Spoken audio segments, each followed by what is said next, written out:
तर या होत्या आतापर्यंतच्या महत्त्वाच्या हेडलाईन्स आणि बुलेटिनच्या सुरुवातीलाच बातमी आहे तोक्ते चक्रीवादळाच्या पुढच्या प्रवासाच्या बद्दलची। अरबी समुद्रात निर्माण झालेलं तोक्ते हे चक्रीवादळ आता अधिक भयानक होत चाललेलं आहे। समुद्रातला त्याचा प्रवास जसजसा वाढत चाललेला आहे तसतसा त्याचा वेग आणि त्याची थैमान करण्याची शक्ती सुद्धा वाढत चाललेली आहे। आणि आता महाराष्ट्राच्या नंतर हे तोक्ते चक्रीवादळ गुजरातच्या समुद्र किनाऱ्यावर धडकणार असल्याचा अंदाज हवामान खात्याने वर्तवलेला आहे। त्यामुळे गुजरातमध्ये हाय अलर्ट जारी करण्यात आलेला आहे। गुजरात अत्यंत शक्तिशाली असं हे तोक्ते चक्रीवादळ, त्या चक्रीवादळानं पहिल्यांदा गोवा, त्यानंतर महाराष्ट्रातलं सिंधुदुर्ग, रत्नागिरी, रायगड, मुंबईनंतर पालघर आणि आता त्याच्या पुढे प्रवास करत हे निघालेलं आहे तोक्ते चक्रीवादळ गुजरातच्या दिशेनं। आणि गुजरातच्या किनारपट्टीवर हे धडकणार हे आता हवामान खात्याने स्पष्ट केलंय।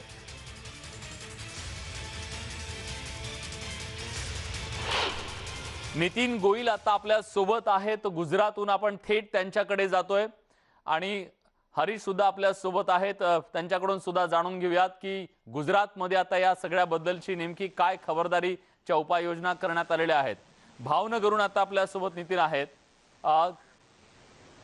आताची नेमकी परिस्थिती तिथं काय आहे आणि हे चक्रीवादळ कधीपर्यंत तिथं धडकेल असा अंदाज वर्तवला जातोय? जी, बात करें ये जो संभवित जो ये साइक्लोन है वो आज शाम तक बात करें तो गुजरात के जो सौराष्ट्री तट का जो दरियाई इलाका है वहाँ पर वो उसकी ये साइक्लोन है वो टकराने की पूरी संभावना है।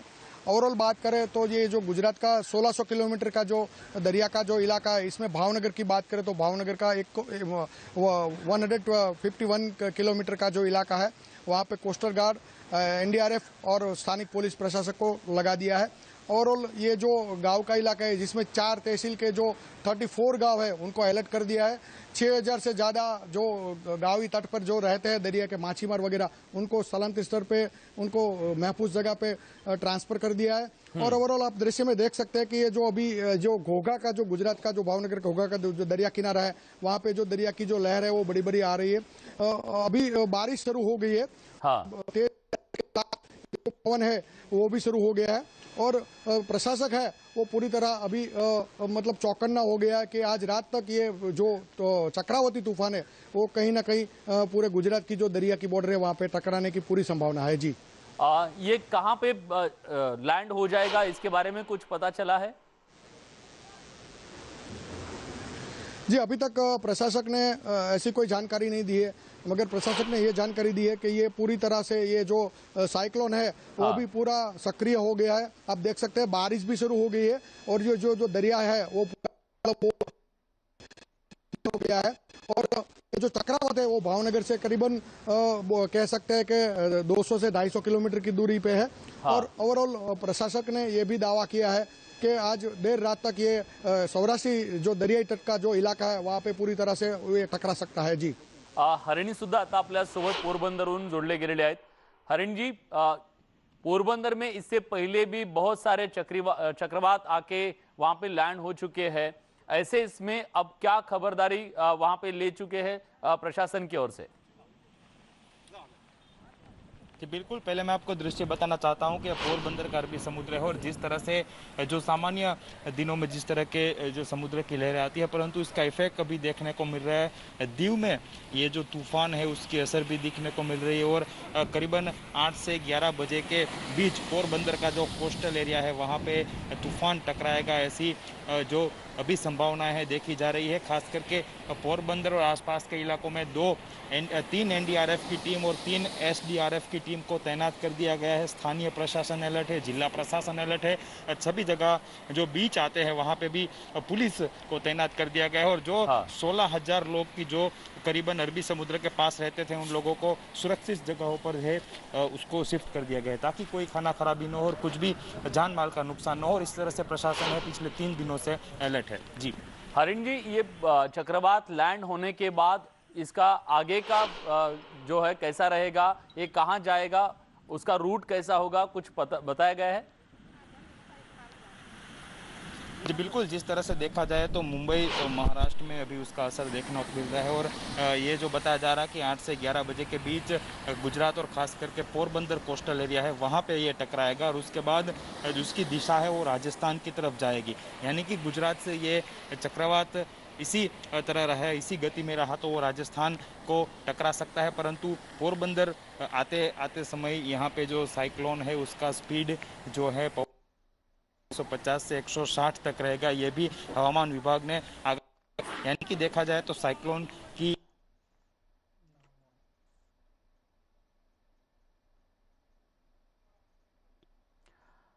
तेव्हा पोरबंदर या परिसरामध्ये नेमकी काय सध्या काळजी घेतली जाते, खबरदारीची उपाययोजना केल्या जात आहे त्याबद्दल आपल्याला हरिण सांगत होते आपल्यासोबत ते होते। हरिण, मेरी आवाज आप तक आ रही है?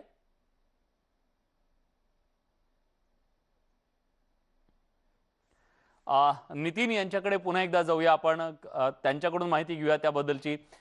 नितीन जी, महाराष्ट्र से जब ये गुजर रहा था तो हर वक्त इसका जो स्पीड है वो बढ़ते जा रहा है। गुजरात तक आते आते इसका स्पीड कितना होगा, कुछ बताया गया है इसके बारे में? अभी प्रशासक को बोल रहा है कि जो जैसे जैसे साइक्लोन गुजरात की तरफ आगे बढ़ रहा है तो उसकी स्पीड कहीं ना कहीं कम होती जा रही है। अभी जो पवन है, मतलब जो बारिश हो रही है तो कहीं ना कहीं ये चक्रवात है वो टूटने की पूरी संभावना है। तो गुजरात के लिए मतलब एक अच्छी खबर है मेरे हिसाब से कि जब बारिश आती है तो ये चक्रवात है कहीं ना कहीं वो मतलब ये चक्रवात है वो पूरी तरह से खत्म हो जाएगा, उसकी एक निशानी है। ये जो हवामान खाता मतलब जो मानसून विभाग के लोग हैं वो ऐसे बता रहे हैं। हाँ। और ओवरऑल ये आज रात तक या मतलब अर्ली मॉर्निंग ये पूरे इलाके से गुजरेगा। जी, ये कौन से इलाके हैं आमतौर पर गुजरात में, क्योंकि महाराष्ट्र के लोगों को ये आप बताइए कि गुजरात के कौन से इलाके में अलर्ट जारी किया गया है, कहां पे ये लैंड होगा, कहां पे इंपैक्ट करेगा?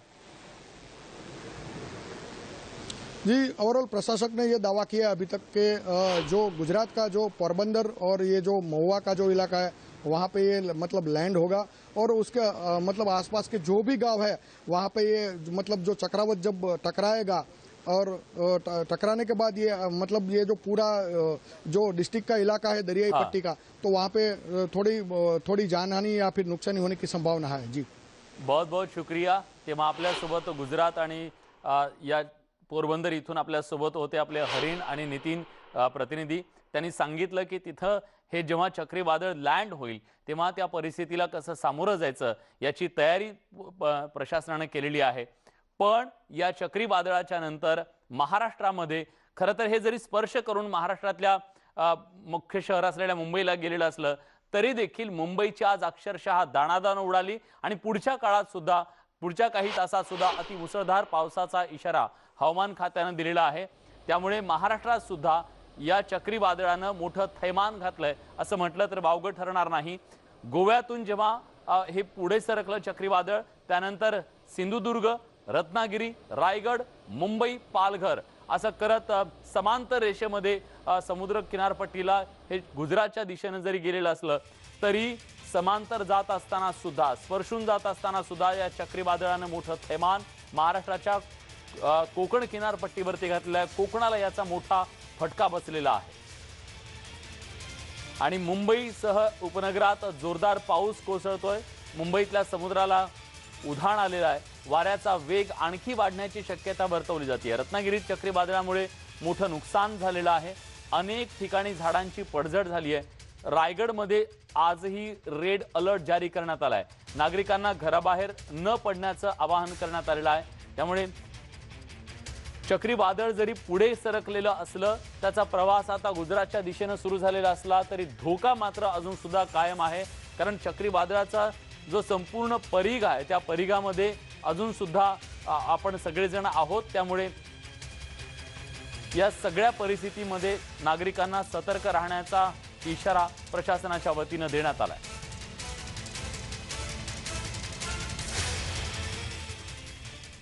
या चक्रीवादळाच्या परिणामांच्या बद्दल बोलण्यासाठी आता आपल्या सोबत प्रफुल्ल साळुंखे आपले प्रतिनिधी आहेत, आपण थेट त्यांच्याकडे जाऊया। प्रफुल्ल, मुंबईतली आताची स्थिती नेमकी काय आहे आणि पुढच्या 8 ते 10 तासात काय परिणाम जाणवू शकतात या चक्रीवादळाचे मुंबई आणि उपनगरामध्ये? विलास, मी आता नरिमन पॉइंट या परिसरामध्ये आहे आणि या परिसरात पुन्हा पाऊस जो आहे तो सुरू झालाय. कारण काही वेळ जो होता पाऊस थांबलेला आपल्याला पाहायला मिळाला, पण पुन्हा पाऊस जो आहे तो या ठिकाणी सुरू आहे. विलास, एक सर्वात महत्वाची गोष्ट म्हणजे गेल्या वर्षाचा जो निसर्ग चक्रीवादळ आहे तो चक्रीवादळाचा अनुभव मी त्यावेळी देखील घेतला होता. त्यावेळी रिपोर्टिंग करताना देखील ज्या पद्धतीनं वादळ या ठिकाणी मुंबईत दाखल झालं आणि त्यानंतर काही वेळातच वादळ जे आहे ते संपूर्णपणे मुंबईच्या बाहेर निघालेलं आपल्याला पाहायला मिळालं. पण आता हे चक्रीवादळ ज्याचं स्वरूप जे आहे ते अतिशय मोठ्या स्वरूपाचं या ठिकाणी पाहायला मिळत आहे. कारण वादळ गेल्यानंतर देखील त्याचा परीघ जो आहे त्या परीघाचं अजूनही विस्तार जो आहे तो अजून संपलेला आपल्याला पाहायला मिळत नाही. आणि त्यामुळेच पावसाचं प्रमाण आणि वाऱ्याचं प्रमाण मध्ये मध्ये पुन्हा थांबल्यानंतर पुन्हा पाऊस आणि पुन्हा वारा जो आहे तो या ठिकाणी सुरू होताना आपल्याला पाहायला मिळतोय.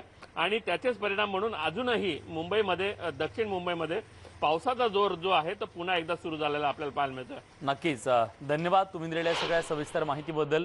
मुंबईमध्ये आज रात्री सुद्धा मुसळधार पाऊस कोसळेल असा अंदाज वर्तवण्यात आलेला आहे. पण वादळ पुढे सरकत असलं तरी सुद्धा पालघर जिल्हा, महाराष्ट्राचा आता शेवटची बॉर्डर आपण म्हणूया, या पालघर जिल्ह्यामध्ये अजून सुद्धा या वादळाचा मोठा परिणाम जाणवतोय. या वादळाचं थैमान घालणं पालघर जिल्ह्यात अजून सुद्धा सुरू आहे. गेल्या काही तासापासून पालघर जिल्ह्याच्या या सगळ्या सीमावर्ती भागामध्ये हे वादळ घोंगावत आहे आणि याचा मोठा परिणाम सुद्धा या संपूर्ण परिसरात जाणवतोय अशी बातमी आपल्यापर्यंत पोहोचते. तोक्ते चक्रीवादळ हे जसजसं प्रवास करत पुढे चाललेला आहे तसतसं त्याचा वेग, त्याची संहारकता ही वाढत चाललेली आहे. आणि त्याचमुळे ह्या शक्तिशाली वादळ जेव्हा जमिनीवरती लँड होईल, धडकेल, तेव्हा मात्र ते नेमकं कसं थैमान घालेल याची भीती आतापासूनच अनेकांच्या मनात निर्माण झाली आहे.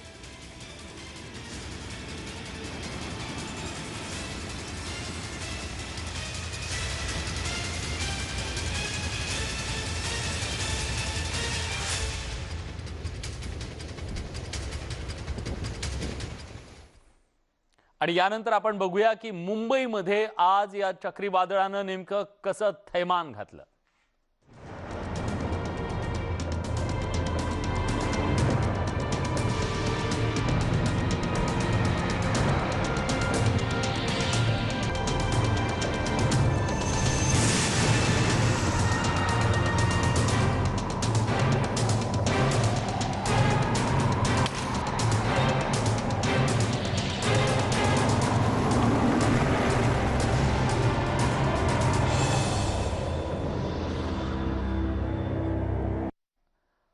अत्यंत शक्तिशाली असं हे तोक्ते चक्रीवादळ खरं तर अरबी समुद्रातून गुजरातच्या दिशेने जात होतं. मुंबईपासून 120 किलोमीटर अंतरावर ते समुद्रात होतं, तरी सुद्धा त्याचा स्पर्श मुंबईला झाला आणि या नुसत्या स्पर्शाने सुद्धा मुंबईची अक्षरशः दाणादाण उडाली. ही तीन दृश्य बघतोय आपण की या चक्रीवादळानं मुंबईची काय हाल बेहाल केले. मुंबईत सकाळपासूनच मुसळधार पाऊस सुरू आहे. चक्रीवादळाचा फटका मुंबईत अनेक ठिकाणी बसला. मुंबईसह परिसरात अनेक ठिकाणी झाडं कोसळून पडली आणि मुंबईतल्या मंत्रालय परिसरात सुद्धा पावसामुळे झाडं कोसळली आहेत. डोंबिवली, मुलुंडमध्ये सुद्धा वादळी वाऱ्यानं झाडं कोसळल्याच्या अनेक घटना घडल्या. त्यात अनेक जण जखमी सुद्धा झाले.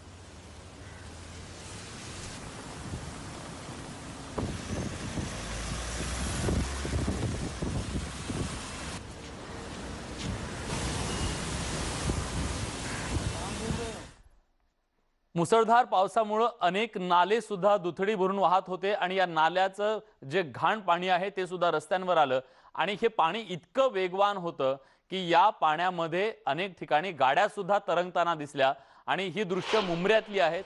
मुंब्रा या सगळ्या परिसरामध्ये ही परिस्थिती निर्माण झाली. अत्यंत नाल्याचं घाणेरडं असं हे पाणी रस्त्यावरून व्हायला लागलं. त्यामुळे नाले सफाईचे दावे जे केले जातात ते किती फोल आहेत हे दाखवणारी ही दृश्य म्हणावी लागतील. आणि या पाण्याचा वेग बघा. या पाण्यामध्ये घाण, कचरा सगळं होतं आणि त्या पाण्याला वेग सुद्धा होता. अशा याच्यामध्ये रिक्षा अक्षरशः पाण्यावर तरंगायला लागली. दुपारी 2 वाजताची ही दृश्य आहेत जेव्हा या संपूर्ण परिसरामध्ये मुसळधार पावसानं झोडपून काढलं.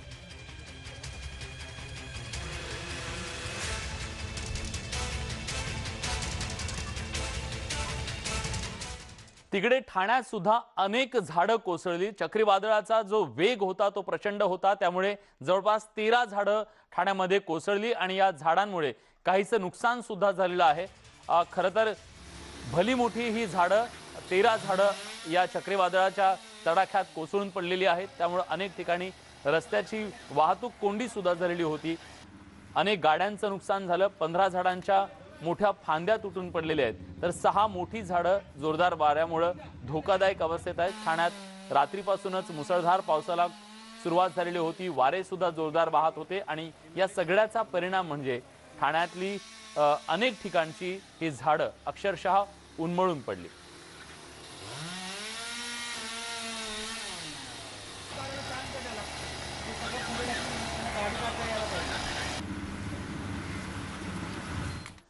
ठाण्यातली परिस्थिती आपण बघितली। इकडे मुंबईत सुद्धा अनेक भागामध्ये झाडं कोसळल्याच्या घटना घडल्या, कारण वाऱ्याचा वेग प्रचंड होता आणि या वाऱ्यामुळे घाटकोपरमध्ये हे भलं मोठं झाड जे आहे ते कोसळून पडलं, उन्मळून पडलं आणि त्यामुळे वाहतूक पूर्णपणे या परिसरातली ठप्प झालेली होती। तोक्ते चक्रीवादळानं मुंबईत सकाळपासूनच धडक दिल्यानंतर वाऱ्यामुळे मुंबईच्या पूर्व उपनगरात अनेक झाडं उन्मळून पडल्याच्या घटना घडल्या। घाटकोपरच्या दरेसर लेन या ठिकाणी एक भलं मोठं झाड उन्मळून पडलं, त्यामुळे हा रस्ता वाहतुकीसाठी पूर्णतः बंद झाला। महत्त्वाचा हा रस्ता असल्याने या ठिकाणी वाहतूक दुसरीकडून वळवण्यात आली।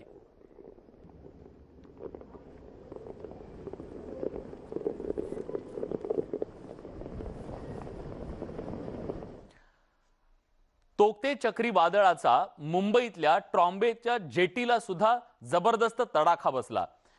समुद्रात प्रचंड मोठ्या लाटा मोठ्या शक्तीनं धडकत होत्या समुद्र किनाऱ्यावरती आणि या दरम्यान ट्रॉम्बे जेटी आहे त्या जेटीवर सुद्धा या लाटा धडकल्या आणि या लाटांमुळे खूप मोठं नुकसान केलेलं आहे। जेटीचं नुकसान केलंय आणि जेटीच्या दरम्यान जे जहाजं होती त्यांचं सुद्धा मोठं नुकसान या वादळाच्या तडाख्यात झालेला आहे, लाटांच्या तडाख्यात झालेला आहे।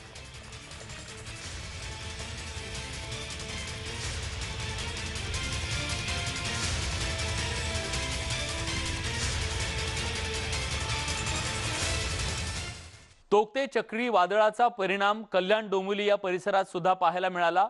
वाऱ्याचा वेग प्रचंड होता, त्यामुळे अनेक ठिकाणी तिथं सुद्धा झाडं कोसळून पडली आणि एक झाड तर पूर्णपणे पेंटोग्राफवर पडलं, ओव्हरहेड वायरवर पडलं आणि त्यानंतर एकच स्फोट तिथं झाला, आग लागली त्या संपूर्ण झाडाला। हा सगळा थरार जो आहे तो मोबाईल कॅमेऱ्यामध्ये कैद करण्यात आलेला आहे। तोक्ते चक्रीवादळाचा परिणाम कल्याण डोंबिवलीत सुद्धा आज जाणवत होता। ठिकठिकाणी झाडं कोसळून पडत होती, झाडांच्या फांद्या रस्त्यावर पडत होत्या। डोंबिवली स्टेशनच्या जवळ कोपरच्या दिशेने जाणाऱ्या 6व्या मार्गिकेवरचं ओव्हरहेड वायर दुपारी झाड त्याच्यावरती कोसळलं आणि याचा वाहतुकीवर सुद्धा परिणाम झाला। झाड ओव्हरहेड वायरवर कोसळून झाडाला आग लागली आणि ते पूर्णपणे जळून खाक झालं।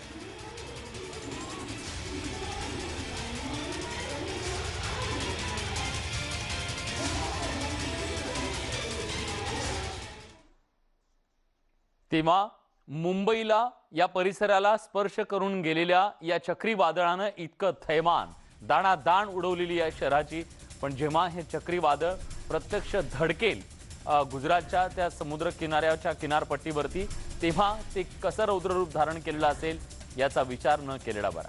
एक छोटासा ब्रेक घेतोय, कुठे जाऊ नका, पहा फक्त न्यूज 18 लोकमत। ब्रेक नंतर तुमचं पुन्हा एकदा स्वागत। न्यूज 18 लोकमतवर तुम्ही पाहताय मुलुख महाराष्ट्र आणि यानंतर तोक्ते चक्रीवादळाचं जेव्हा संपूर्ण परिस्थिती मुंबईमध्ये निर्माण झालेली होती, तेव्हा जेव्हा हे वादळ धडकलं संपूर्ण गेटवे ऑफ इंडियावरती या परिसरामध्ये काय परिस्थिती निर्माण झालेली होती।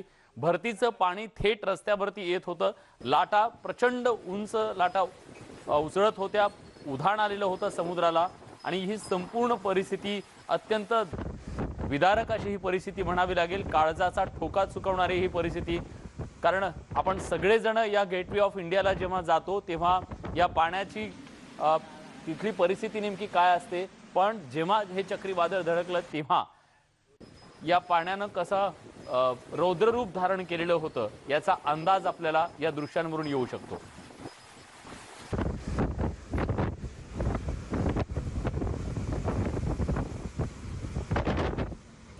मुंबईच्या गेटवे ऑफ इंडियावर काही वेळापूर्वीच अगदी संध्याकाळ ही दृश्य होती।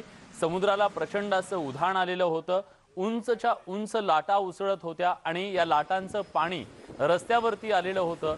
हा संपूर्ण परिसर आपण बघतोय की उंच कठड्यांनी बांधलेला आहे, पण तरी सुद्धा या कठड्याला ओलांडून समुद्राचं पाणी या रस्त्यावरती येत होतं। समुद्रानं रौद्र रूप धारण करणं म्हणजे काय याचा खरं तर आपल्याला प्रचिती या दृश्यांवरून येऊ शकते।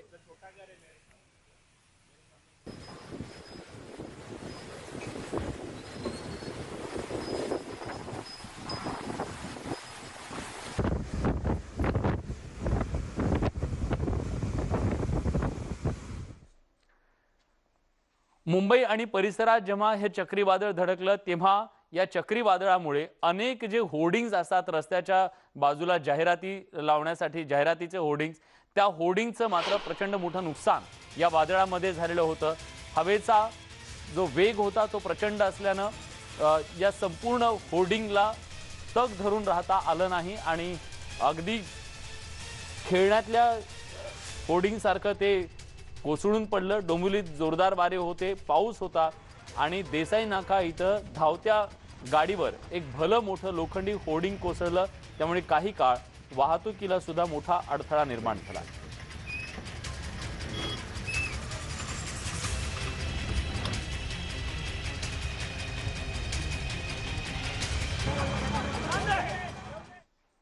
डोंबिवली बरोबरच तिकडे ठाण्यात सुद्धा झाडं कोसळण्याचं सत्र सुरूच होतं आणि एक झाड तर एका कारवर कोसळलं आणि हे कारवर कोसळल्याच्या नंतर या कारमधल्या ड्रायव्हरला वाचवण्यासाठी तिथं शर्थीचे प्रयत्न करण्यात आले। कसंबसं त्याला तिथं बाहेर काढण्यात आलं। मोठ्या प्रमाणात पडझड झालेली आहे। ठाण्यातल्या नौपाडा भागात झाडांची पडझड झाली आणि याच वेळी एक भलं मोठं झाड चालत्या गाडीवर कोसळलं। चालकाला बाहेर काढण्यात यश आलं।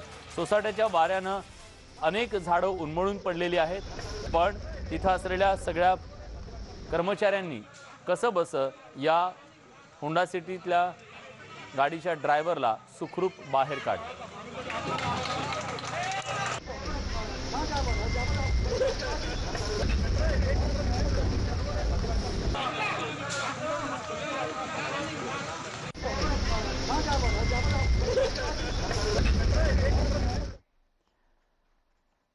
याच सगळ्या महत्त्वाच्या घडामोडींसोबत बुलेटिनमध्ये आपण इथेच थांबतोय। ताज्या घडामोडींसाठी बघत रहा न्यूज 18 लोकमत।